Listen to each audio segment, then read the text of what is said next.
बलूचिस्तान से इंतहाई अहम खबर के साथ इस वक्त सियासी माहौल जो है वह गर्मा गर्म है।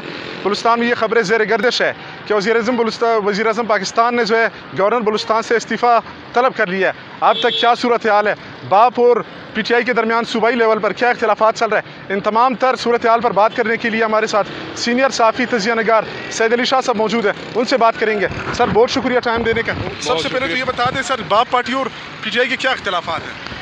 देखिए, मेरे ख्याल में आज वज़ीर-ए-आला जो सेक्रेटरीट है उनकी जानिब से एक बयान जारी हुआ और उसमें ये कहा गया कि वज़ीर-ए-आला बलूचिस्तान जाम कमाल ख़ान से सूबाई वज़रा, पार्लिमानी जो सेक्रेटरीज़ है और साथ ही बलूचिस्तान अवामी पार्टी के जो दीगर अरकान हैं उन्होंने मुलाकात की है और उन्होंने जाम कमाल से ये शिकायत की है कि महकमा तालीम में, ज़ाहिर महकमा तालीम जो है वो सरदार यार मोहम्मद रिन जो पाकिस्तान तहरीक इंसाफ बलूचिस्तान चैप्टर के सरबराह है वो उनके पास है।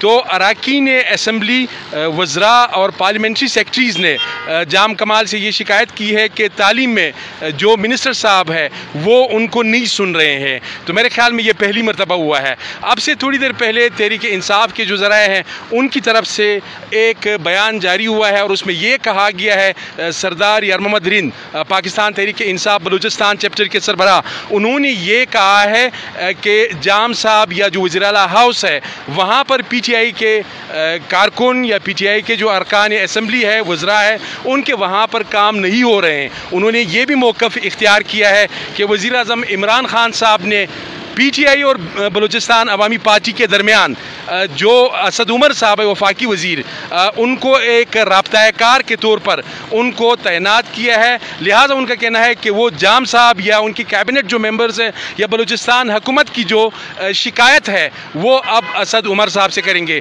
तो मुझे लगता है कि इख्तिलाफात जो है इस वक्त PTI और बलूचिस्तान अवामी पार्टी के दरमियान ये ज़्यादा है। आप क्या समझते, जो खान साहब यहाँ पे आए, एक रोज़ा दौरा किया, उन्होंने जाते साथ ही एक उन्होंने ख़त लिखा कि गवर्नर बलूचिस्तान इस्तीफ़ा दे, क्या समझते, पार्टी भी आप पे उन्होंने फैसला किया या उनकी वो जो वो थी पसंद नहीं आई उनको?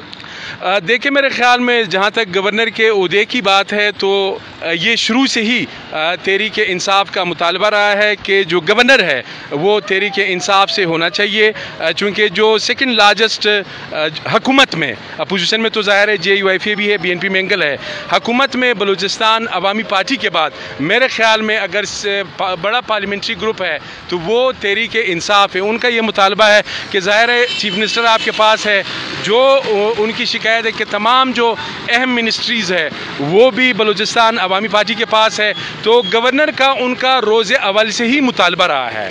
थोड़ा सा बताएं, नए कैंडिडेट्स नाम सामने आ रहे हैं सोशल मीडिया पे, सईदा रुकिया हाशमी साहिबा का नाम आ रहा है, फैज़ काकड़ का नाम आ रहा है, नवाबजादा हुमायूं जगज़ई के नाम, इसके साथ साथ दीगर भी पॉलिटिकल जो लोग हैं, समाजी लोग, उनके नाम सामने आ रहे हैं। कौन लगता है आपको? मेरे ख्याल में देखें, इस वक्त कोई 1 दर्जन से ज़ायद उम्मीदवार है, वो सारे इस रेस में शामिल है।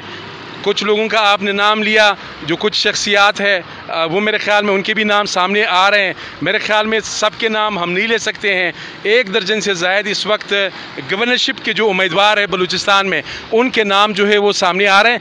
लेकिन जहाँ तक मैंने मालूमात की है, PTI की क़ियादत से बात की है, इस्लामाबाद लेवल पर जो बात की है, एक बात तय है, खान साहब ने ये फ़ैसला किया है कि वो बलूचिस्तान में गवर्नर अपना आदमी लाएंगे, यानी PTI का वर्कर होना चाहिए, ये उनकी प्रायोरिटी है। अब खान साहब के लिए मुश्किलात भी ज़्यादा है। जो इत्तेहादी जमात है वो बलूचिस्तान अवामी पार्टी है, उनके 1 दर्जन के करीब जो सेनेटर्स है वो इस्लामाबाद में मौजूद है। इसी तरह MNAs है, उनकी MNAs पर जो खान साहब की हुकूमत है वो चल रही है। आपने कल देखा असद उमर साहब ने क्या कहा कि ज़रूरत पड़ी तो खान साहब जो है असम्बलियाँ वो तोड़ सकते हैं। ये कोई मामूली बात नहीं है, ये इसको देखने की ज़रूरत है। तो मेरे ख़्याल में खान साहब ने यह फ़ैसला किया है कि ज़ाहिर है अब लगता ऐसा है कि आने वाला जो दौर है वो मुझे नहीं लगता है कि PTI का होगा, यानी एज एक इंडिपेंडेंट आपको तज्जिया दे रहा हूँ।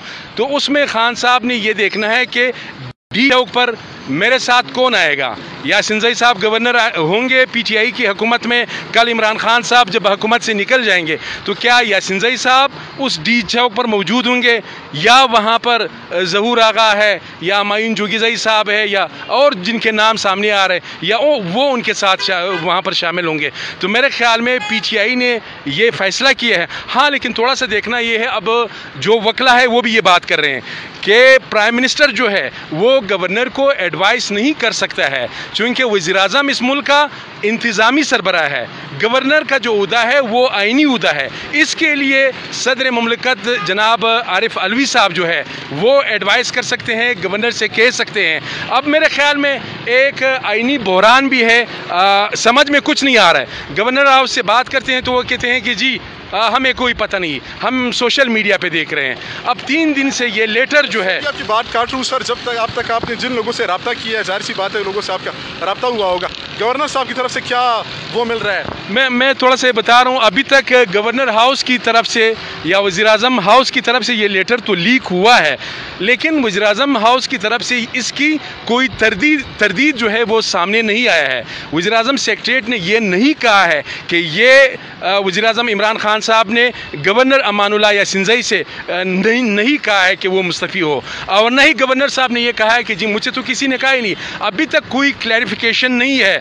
जहाँ तक खबर की बात है तो खबर अब सिर्फ क्वेटा में नहीं है, पूरे पाकिस्तान में ये खबर नशर हो चुकी है, प्रिंट हो चुकी है। सोशल मीडिया तो अपनी जगह, लेकिन जो प्रिंट और इलेक्ट्रॉनिक मीडिया है, इस मुल्क के जो मुतबर मीडिया के इदारे हैं वो सारे ये खबर पब्लिश कर चुके हैं। बहुत शुक्रिया सैयद अली शाह साहब, आपने अपना वक्त दिया, मैं कीमती वक्त से नवाजा। में आपने बलूचिस्तान के तमाम तर जो सियासी सूरत हाल इस वक्त जो गर्मा गर्मी है गवर्नर बलूचिस्तान के हवाले से, उन पर उन्होंने तफसीलन बात की। अब तक के लिए अपने मेज़बान मनाम खेल को, अपने मेहमान सैयद अली शाह के साथ दीजिए इजाज़त। तब तक के लिए क्वेटा वॉइस को इसी तरह देखते रहिए।